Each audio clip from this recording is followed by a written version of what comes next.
10월 20일 목요일 하나님께서 오늘 우리에게 주신 말씀 창세기 37장 25절부터 36절까지의 말씀입니다.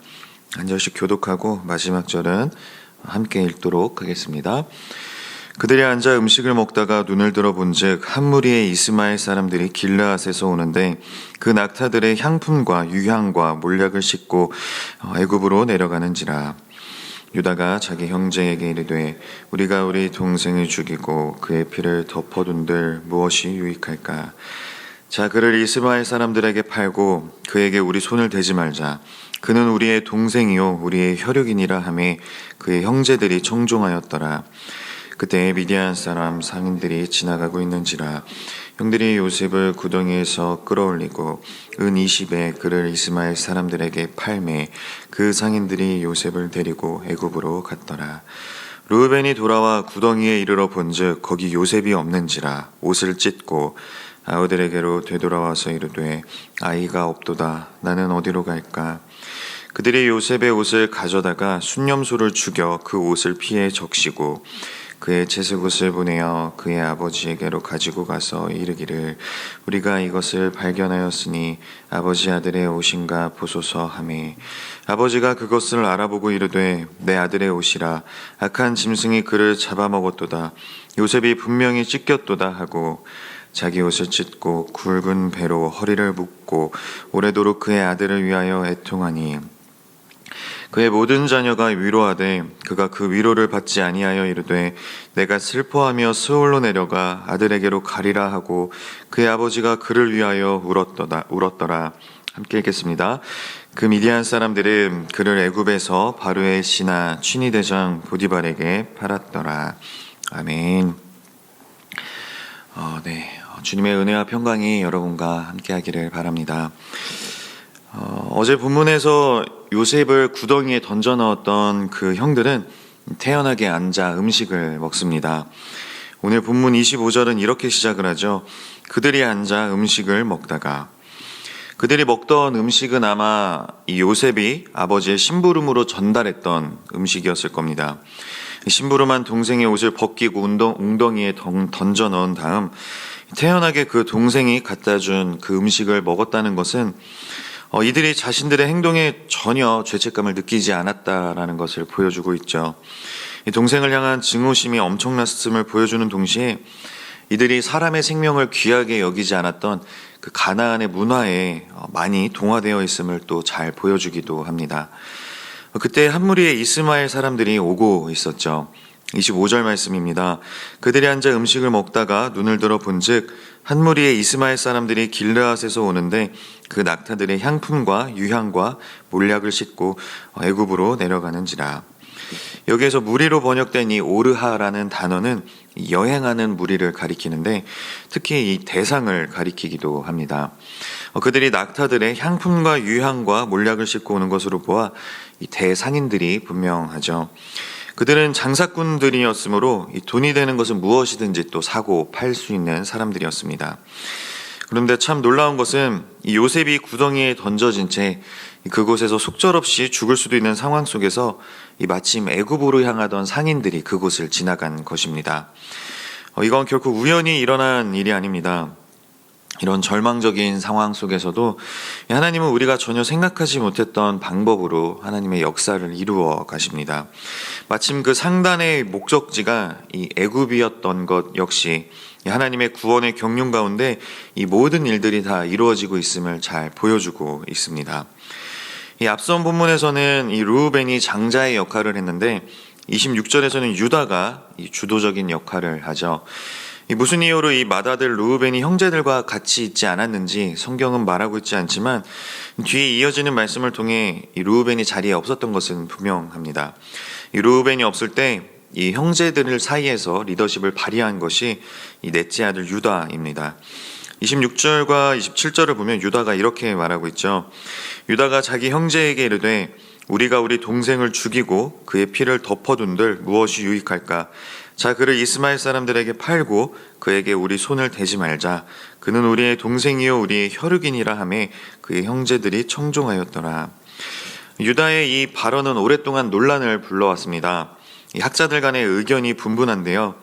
유다가 요셉을 불쌍하게 여겨서 요셉을 죽이지 말자 이렇게 했다고 보는 쪽과 이 요셉을 팔아서 물질적인 이득을 취하고자 그런 기회를 발견하니까 이런 제안을 한 것이다라고 이렇게 보는 쪽으로 나뉘는 것입니다. 주목할 것은 26절에서 사용된 유익이라는 단어입니다. 히브리어로 이제 배차라고 하는 이 단어는 약탈 혹은 또 부당한 이득을 의미합니다. 만약 동생을 죽이면 자신들에게 전혀 이득이 되는 것도 없고 오히려 양심의 가책만 받을 것이니 요셉을 이스마엘 사람들에게 팔자는 것입니다. 그럼 동생을 죽였다는 그런 양심의 가책을 안 느껴도 되고 또 금전적인 이익까지 생기니까 일석이조가 되는 것이죠. 27절을 보면 유다는 요셉에게 우리 손을 대지 말자고 말합니다. 이 자신들의 손을 더럽히지 않고 남의 손을 빌어 요셉을 제거할 수 있으니 속된 말로 손 안 대고 코를 풀자라는 것이죠. 이렇게 말씀드리면 유다가 27절 하반절에 그는 우리의 동생이요 우리의 혈육이라고 한 말에 대한 의문이 생깁니다. 유다가 정말 탐심으로 인해서 요셉을 팔아 넘기고자 했다면 과연 이런 말을 했을까 싶은 겁니다. 유다가 양심의 가책을 느껴서 선한 의도로 요셉을 팔았다고 주장하시는 분들이 근거로 들고 있는 부분이기도 하죠. 하지만 유다의 이 말에는 진정성이 느껴지지가 않습니다. 이 혈육을 납치해서 이 노예로 파는 그 행위가 결코 살인에 비해서 죄질이 가볍다라고 말할 수가 없기 때문입니다. 정말 유다가 요셉을 동생으로 또 혈육으로 생각을 했다면 이렇게 노예로 팔아넘기는 행동조차 하지 않았을 것입니다. 그리고 일이 이렇게 될 때까지 가만히 있지도 않았겠죠. 그런데 지금까지 가만히 있던 유다가 이 상인들을 발견하자 그제서야 이렇게 말한 것은 결국 요셉을 팔아서 이 금전적인 이득을 얻기 위해 다른 형제들의 양심을 건드리고자 했던 것입니다. 결국 요셉은 유다의 제안에 따라 상인들에게 노예로 팔리게 됩니다. 28절 말씀입니다. 그때 미디안 사람 상인들이 지나가고 있는지라 형들이 요셉을 구덩이에서 끌어올리고 은 20에 그를 이스마엘 사람들에게 팔매 그 상인들이 요셉을 데리고 애굽으로 갔더라. 당시 노예가 거래되던 금액은 보통 은 30이었습니다. 당시 요셉이 17세의 유소년이었기 때문에 은 20에 팔린 것으로 볼 수도 있고 또는 요셉을 급하게 처치해야 하는 형들의 입장과 또 이득을 보려는 그 상인들 사이에서 적당하게 거래가 이루어진 것으로 또 볼 수도 있습니다. 그렇다면 유다를 비롯한 다른 형제들은 왜 요셉을 급하게 처리해야 했을까요? 이어지는 29절과 30절 말씀을 보면 알 수가 있습니다. 르우벤이 돌아와 구덩이에 이르러 본즉 거기 요셉이 없는지라 옷을 찢고 아우들에게로 되돌아와서 이르되 아이가 없도다 나는 어디로 갈까? 이 앞선 본문을 통해 우리는 르우벤이 요셉을 구출하고자 했음을 알 수가 있습니다.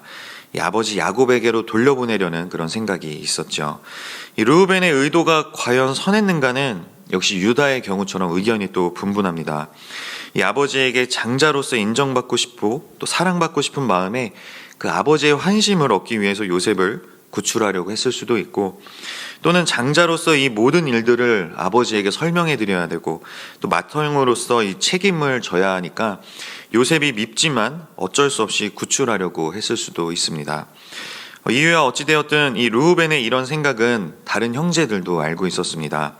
그런데 마침 르우벤이 자리를 비운 사이에 이 상인들이 왔으니 이 르우벤이 돌아오기 전에 급하게 요셉을 처리한 것이죠. 역시나 뒤늦게 돌아온 르우벤은 요셉이 없는 것을 보고 옷을 찢으며 애통해합니다. 요셉을 살리기 위해 형제들을 설득하고 애썼지만 정작 중요한 순간에는 자리에 없었던 것이죠. 어쩌면 요셉은 이 맏형인 르우벤이 자신을 살리고자 다른 형들을 설득하는 모습을 보며 일말의 희망을 품었을지도 모릅니다. 그래, 장자인 르우벤 형이 저렇게 말하는데 이 르우벤 형의 권위와 설득력이라면 나는 살 수 있겠다. 나는 아버지에게 돌아갈 수 있겠다라는 그런 생각을 요셉은 했을 수도 있습니다. 하지만 정작 중요한 순간에 이 르우벤은 자리에 없었고 요셉은 노예로 팔리게 되었죠. 이 일을 통해 요셉은 사람에게는 소망이 없다는 것을 확실하게 배웠을 것입니다. 이 소망은 오직 하나님께만 있는 것이죠. 요셉이 이런 사실을 깨달았을 것이다 라고 추론할 수 있는 이유는 요셉이 노예로 팔리는 그 과정 가운데 그 어떤 말도 하지 않았다는 것입니다. 요셉이 그 상황 속에서 어떤 말을 하고 또 어떤 행동을 취했는지 성경은 전혀 말씀하고 있지 않죠. 형들에게 저항하거나 호소하는 모습이 전혀 없습니다. 어쩌면 이 상황을 이끌어 가시는 그 하나님의 그 섭리만을 부각시키기 위해서 이런 것들을 기록하지 않은 것일 수도 있겠지만, 그보다는 요셉이 묵묵히 이 상황을 이끌어 가시는 하나님께 이 모든 것을 다 맡기고 있음을 드러내기 위한 것으로 보입니다. 옷을 찢고 애통해하던 르우벤은 나는 어디로 갈까 하고 탄식하죠. 이 아버지께로 돌아갈 수도 없고 또 어디로 도망을 갈 수도 없는 르우벤은 어찌할 바를 모릅니다. 하지만 결국 이들은 이 아버지 야곱에게로 돌아갈 수밖에 없죠. 31절과 32절 말씀입니다. 그들이 요셉의 옷을 가져다가 순념소를 죽여 그 옷을 피해 적시고 그의 채색 옷을 보내어 그의 아버지에게로 가지고 가서 이르기를 우리가 이것을 발견하였으니 아버지 아들의 옷인가 보소서 하매. 이 야곱의 형들은 아버지를 속일 준비를 합니다. 요셉의 옷을 순념소에 피해 적셨죠. 이런 일은 이제 르우벤이 했을 가능성은 거의 없습니다. 르우벤의 비통한 마음에 망연자실하고 있었을 것이기 때문이죠. 아마 요셉을 파는데 주도적인 역할을 했던 유다가 앞장섰을 가능성이 높습니다. 그런데 그렇게 요셉을 구하고자 했던 르우벤이 이후로는 아무 말도 하지 않고 또 아버지에게 가서 솔직하게 말하지 않고 이 아버지를 속이는 일에 동조하는 것을 볼 수가 있습니다. 일이 이렇게 되어버리자 다른 형제들과 같이 아버지를 속이는 일에 동참을 하게 된 것이죠. 요셉의 형들은 입을 맞추고 아버지에게 가서 요셉의 옷을 우연히 발견한 것처럼 속입니다. 이들은 요셉에게 행한 그 악행에다가 이 아버지를 속이는 죄까지 더하고 있는 것이죠. 이렇게 야곱의 아들들이 야곱을 속이는 행위는 이 야곱이 이삭을 또 속였던 행위와 비교가 됩니다. 이 야곱이 새끼 염소와 이 에서의 옷으로 아버지 이삭을 속였듯이 이 야곱의 아들들은 순념소와 또 요셉의 옷을 이용해 아버지 야곱을 속입니다. 야곱은 자신이 아버지 이삭을 속인 대가를 자식들에게로부터 이렇게 받는 꼴이 되어버린 것이죠. 야곱은 처절하게 울부짖습니다. 33절부터 35절 말씀에 기록되어 있죠. 아버지가 그것을 알아보고 이르되 내 아들의 옷이라 악한 짐승이 그를 잡아먹었도다. 요셉이 분명히 찢겼도다 하고 자기 옷을 찢고 굵은 배로 허리를 묶고 오래도록 그의 아들을 위하여 애통하니 그의 모든 자녀가 위로하되 그가 그 위로를 받지 아니하여 이르되 내가 슬퍼하며 스홀로 내려가 아들에게로 가리라 하고 그의 아버지가 그를 위하여 울었더라. 야곱이 얼마나 애통해 있는지 또 얼마나 큰 슬픔에 잠겼는지를 잘 보여주고 있습니다. 그런데 35절을 보면 야곱의 모든 자녀가 위로를 했지만 야곱은 그 위로를 받지 않았다고 기록하고 있습니다. 다른 자녀들의 위로를 받지 않고 요셉과 함께 죽겠다며 애국하는 그 야곱의 모습을 통해서 이 야곱이 자녀들을 또 차별했음을 우리는 여기서도 발견을 할 수가 있습니다. 그러고 보면 32절에서 요셉의 형들이 야곱에게 요셉의 옷을 보여줄 때 요셉을 아버지의 아들이라고 지칭했던 것을 통해서도 우리는 이들의 관계에 큰 문제가 있음을 알 수가 있습니다. 요셉의 형들은 요셉을 자신들의 동생으로 여기지 않았을 뿐만이 아니라 아버지에게 아들은 요셉뿐이다라는 그런 생각을 하고 있었음을 알 수가 있죠. 가족 간의 관계가 엉망이었던 것입니다. 야곱은 형 에서를 더 사랑했던 그 아버지 이삭을 속였고 야곱의 자식들은 요셉을 더 사랑했던 아버지 야곱을 속였습니다. 이 대를 이어가며 이 편애와 이 속임수가 이어지고 있음을 우리는 분명히 알 수가 있습니다. 이것을 사람의 힘으로 또 사람의 노력으로는 끊어낼 수가 없죠. 하나님께서 만지셔야만 했습니다. 이 가정에 대를 이어 내려오는 그 악의 뿌리, 이 가정이 계속해서 하나 되지 못하고 계속해서 분란에 휩싸이게 만드는 그 악의 뿌리를 하나님께서는 뿌리 뽑으셔야만 했습니다. 그 일환으로 하나님은 요셉을 들어서 사용을 하신 것이죠. 나중에 보게 되겠지만 이 요셉을 통해 야곱의 가정은 용서를 구하고 화해하며 비로소 하나가 됩니다. 야곱의 가정을 치유하시고 이 하나 된 이 가정이 출애굽기 1장 7절에서 말씀하고 있는 것처럼 생육하고 또 불어나 번성하고 매우 강하여 온 땅에 가득하게 만드시기 위해서 신실하신 하나님은 그 요셉을 택하셔서 사용하신 것입니다. 요셉의 형들이 아버지 야곱을 속이고 그로 인해 야곱이 애통해하는 그 시간에도 신실하신 하나님은 그 일을 위해서 요셉의 인생을 이끌어가고 계시죠. 36절 말씀입니다. 그 미디안 사람들은 그를 애굽에서 바로의 신하 친위대장 보디발에게 팔았더라. 하나님의 그 놀라운 계획과 또 구원의 이 경륜을 위해서 요셉은 애굽에서 이 바로의 신하 친위대장 보디발의 집으로 들어가게 됩니다. 당장 요셉은 자신에게 왜 이런 일들이 도대체 일어나는 것인지, 자신의 인생이 왜 이렇게 기구한 것인지를 알지 못했습니다. 하나님께서 자신을 통해 하실 그 놀라운 일들을 상상조차 못했을 것입니다. 하지만 우리는 이후에 하나님께서 요셉을 통해 하실 일들을 잘 알고 있죠. 요셉의 고난이 그저 고난으로만 끝나지 않고 이 놀라운 하나님의 역사로 꽃피울 것임을 우리는 잘 알고 있습니다. 이 사실이 우리에게 영적인 통찰력을 줍니다.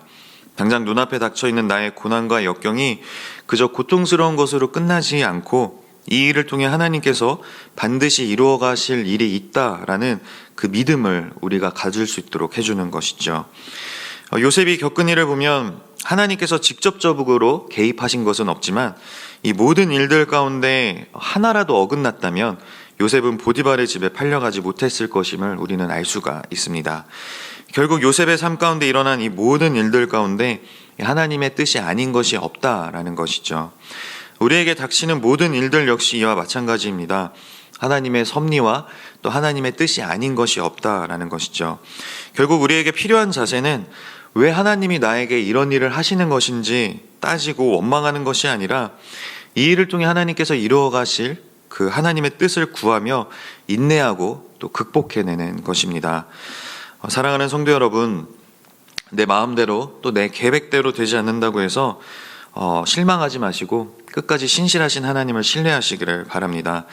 이 고난과 역경 속에서도 하나님의 뜻과 그 인도하심이 무엇인지를 끊임없이 구하시기를 바랍니다.